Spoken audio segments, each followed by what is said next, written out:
আসসালামু আলাইকুম। সবাই কেমন আছেন? আশা করি ভালো আছেন। আজকের ভিডিওতে আপনাদের জন্য ৪টি সুখবর রয়েছে। প্রথম সুখবর হচ্ছে অন্তর্বর্তীকালীন সরকার ডক্টর মোহাম্মদ ইউনূস আগামী ইউপি নির্বাচনের জন্য স্পষ্ট ২টি তারিখ দিয়েছে। তিনি বলেন, সরকারের অবস্থান স্পষ্ট। মধ্য ফেব্রুয়ারিতে সব সংস্কার কমিশনের রিপোর্ট চূড়ান্ত হবে। তারপরেই সংস্কারের কাজ শুরু হবে। যদি ন্যূনতম সংস্কার হয় তাহলে আগামী ডিসেম্বরের মধ্যে চেয়ারম্যান মেম্বার নির্বাচন হবে। আর যদি আরও একটু বেশি সংস্কারের দরকার হয় তাহলে 2026 সালের জুনের মধ্যে চেয়ারম্যান মেম্বার নির্বাচন অনুষ্ঠিত হবে। দ্বিতীয় সুখবর হচ্ছে মেম্বারদের ভোটে ইউনিয়ন পরিষদের চেয়ারম্যান নির্বাচিত হবেন। সরকারের কাছে এমন প্রস্তাব করেছে জনপ্রশাসন সংস্কার কমিশন। এছাড়া প্রতিটি ওয়ার্ডে একজন করে নারী মেম্বার করার সুপারিশ করা হয়েছে।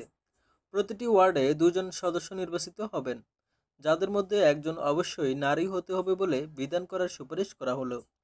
এতে করে একদিকে নারীদের 50% প্রতিনিধিত্ব এবং তাদের কর্ম এলাকা সুনিশ্চিত হবে, আর ইউনিয়ন পরিষদের চেয়ারম্যান নির্বাচিত হবেন মেম্বারদের ভোটে। তৃতীয় সুখবর হচ্ছে পৌরসভা, সিটি কর্পোরেশনের মেয়র ও ইউনিয়ন, উপজেলা, জেলা পরিষদের চেয়ারম্যান পদে নিরক্ষর ও স্বল্পশিক্ষিতরা নির্বাচন করতে পারবে না। এসব পদে নির্বাচিত হতে ন্যূনতম বিএ পাস থাকতে হবে। দল, পেশি শক্তি ও টাকার দাপটের কারণে শিক্ষিত মানুষ জনপ্রতিনিধি হতে পারেন না। নিরক্ষর লোক যেন জনপ্রতিনিধি হতে না পারেন, শিক্ষিতরা জনপ্রতিনিধি হতে আগ্রহী হন এবং বিজয়ী হয়ে আসতে পারেন, এজন্য বিএ পাস ছাড়া কেউ চেয়ারম্যান হতে পারবে না। চতুর্থ সুখবর হচ্ছে সারা দেশে 4,500-এর উপরে ইউনিয়ন পরিষদ রয়েছে। এসব ইউনিয়ন পরিষদের বেশিরভাগই নির্বাচন হয়েছে 2 বছর আগে।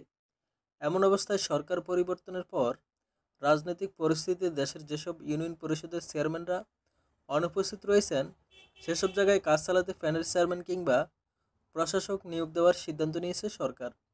জাতীয় নির্বাচনের মতো স্থানীয় সরকার নির্বাচনও সংসদীয় পদ্ধতিতে হবে। মেয়র, চেয়ারম্যান পদে সরাসরি ভোট হবে না। মেম্বারদের ভোটে ইউনিয়ন পরিষদের চেয়ারম্যান নির্বাচিত হবেন।